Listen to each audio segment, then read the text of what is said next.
Who are you? This question is present in two readings today. Paul asked it as he is knocked from his horse on the Damascus road. The disciples dared not ask the question, for they knew who it was, but the question is all the same. Is there all the same? Who are you?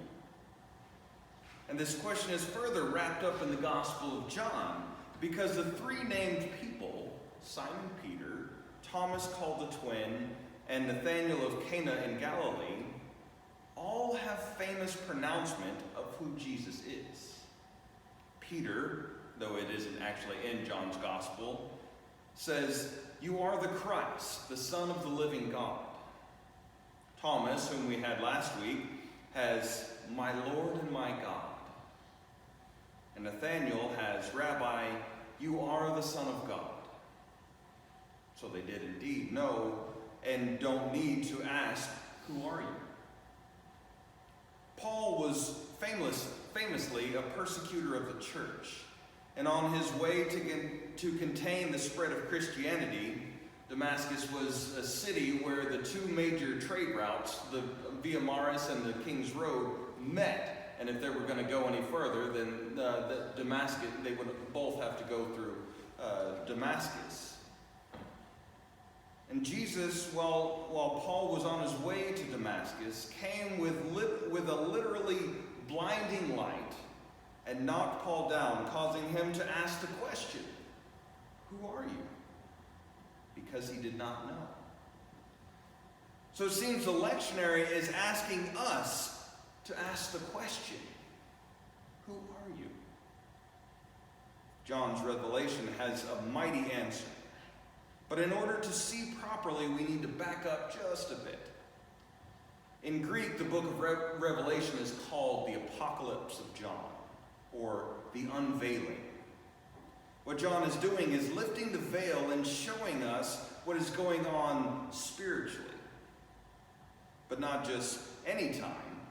John sets his apocalypse very specifically. He says, "I was in the Spirit on the Lord's day, and I heard a voice." John was in the Spirit on the Lord's day on Sunday. But he doesn't stop there. He defines it even more narrowly.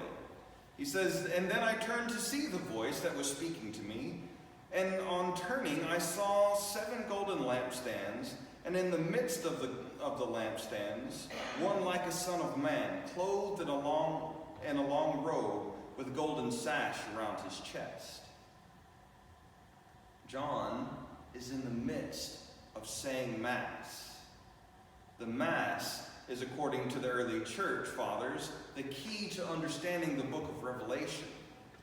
John turns to hear the voice and has the veil removed to find himself in the midst of the heavenly Mass he was participating in on earth. And in the midst of the Mass, John sees our reading today. "I saw a lamb standing as though it had been slain." Slain animals don't stand very well because they have been killed. Yet here's the lamb standing even though it had previously been slain.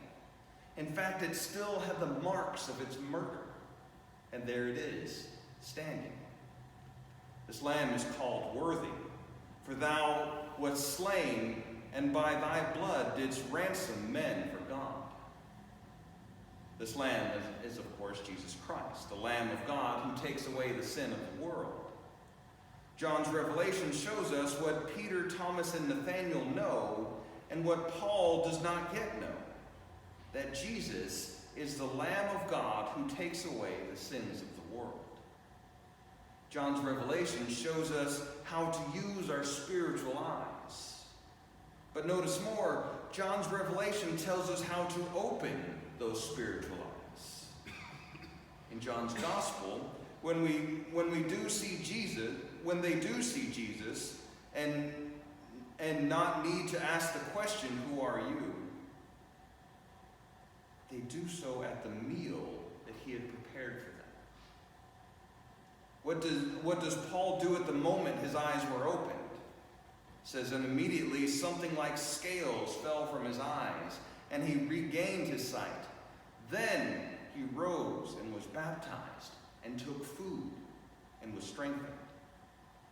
John's revelation shows us that to truly see who Jesus is, we partake in the meal he has prepared for us, the Eucharist.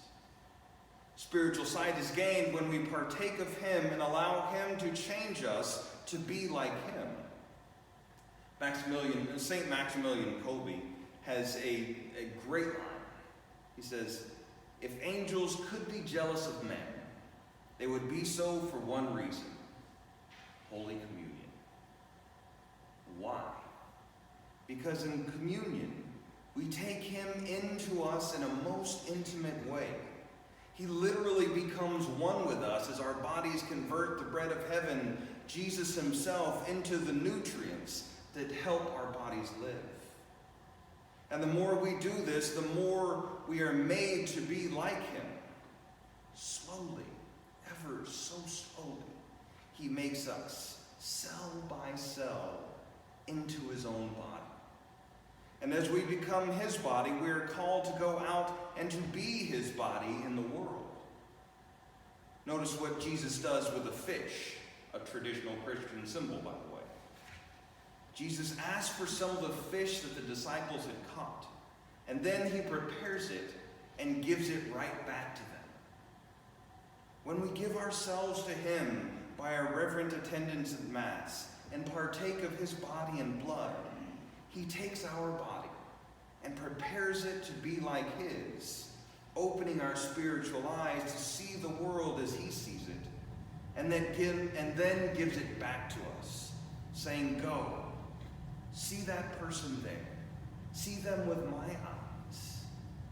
Hear them ask the question, 'Who are you?'